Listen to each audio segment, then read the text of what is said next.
personally have asthma as well. Without insurance, how am I going to be able to afford my inhaler?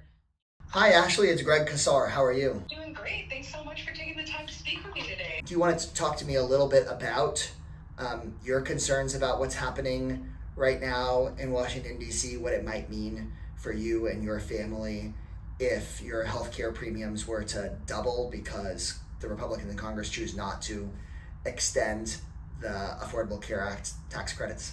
hmm Yeah, if my insurance premiums, doubled next year, I honestly don't know if I'd be able to afford to maintain my coverage. It would be choosing between groceries and insurance. And I mean, without these tax credits, my monthly insurance premiums would be over $500 a month, more than my car payment. That's just not sustainable. And these tax credits that we have right now are really the only thing that we have that is helping keep insurance, affordable and more accessible. What kind of choices do you feel like this would force you into?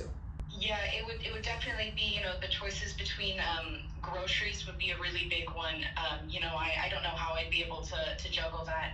I personally have asthma as well. Without insurance, how am I going to be able to afford my inhaler? If I could say one thing to the people that are trying to take these tax credits away, it would be that this will affect all of us.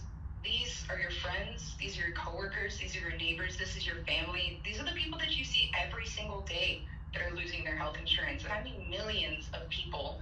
And when people can't afford to stay home or to go to the doctor, we will all pay the price in both health and in productivity. Ashley, I'll pass that message along. I'm really grateful to you for speaking out. So, really appreciate you sharing your story and giving us the time.